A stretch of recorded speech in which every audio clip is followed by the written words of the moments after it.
To this edition of Public Forum.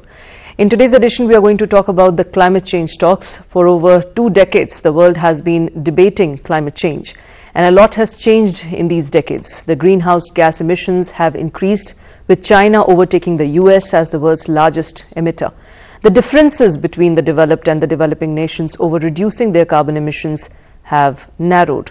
With just a couple of days to go before the next climate conference starts in Paris, the world would be keenly watching the developments on countries' commitments to combat effects of climate change.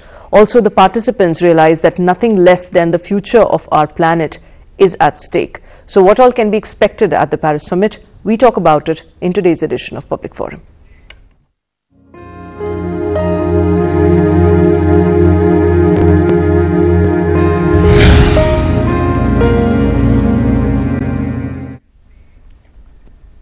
Right, and to discuss more on this, I'm joined by Ms. Lydia Powell, who is associated with the Observers Research Foundation. Also, Dr. Pradipto Ghosh, who's a distinguished fellow with TERI and had been one of the chief climate negotiators in the past. And I'm also joined by Ms. Aditi Kapoor, who's Director, Alternative Futures, member of Climate Action Network, South Asia. Before we start the discussion, let us first take a quick look at this report. Small steps lead to big results, but they may not be sufficient in dealing with a problem as serious as global warming. There has been a series of international negotiations that have taken place since the year world realized that Earth's increasing temperature would pose a huge risk to all life forms if not controlled on time. Although there has been a consensus on uniform global response to climate change, but differences on the level of emission cuts to be made by the developed and developing countries. Where developed nations demand a legally binding agreement to reduce CO2 emissions on an equal scale, developing world is opposed to this and demand a financial assistance before any liability is imposed upon them. The Paris conference, beginning from next week, will review the reductions in emissions of greenhouse gases that each country has pledged to achieve by 2020. The United States and China, which emit these gases from burning oil, coal and gas, have promised to shift their industries to green, low-carbon fuels.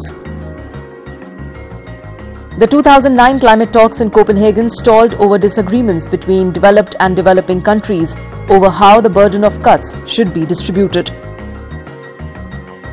Since then, there has been no major breakthrough in the climate talks.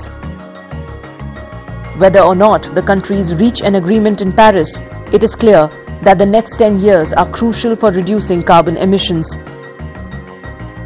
It is time to defuse the environmental bomb ticking away slowly and casting a shadow on our very survival.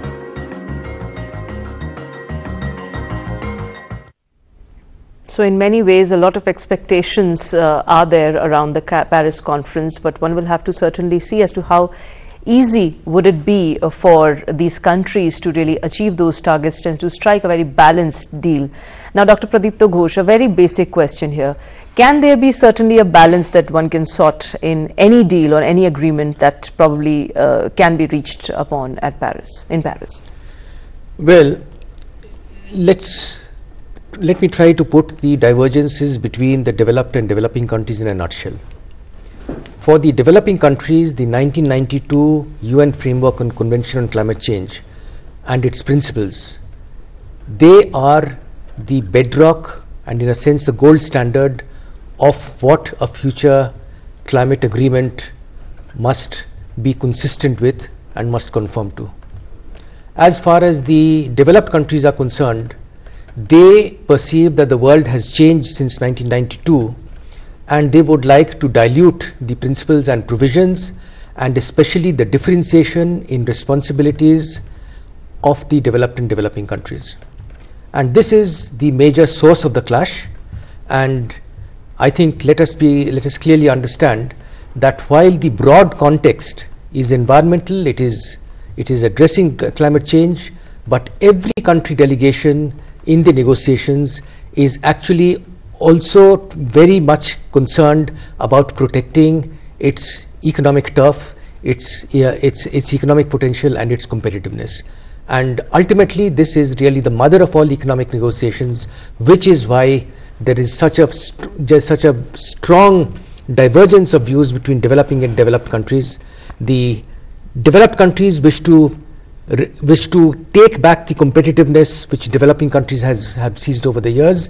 The developing countries see that taking aggressive action on climate change before they are sufficiently ready in economic terms is going to put brakes on their development.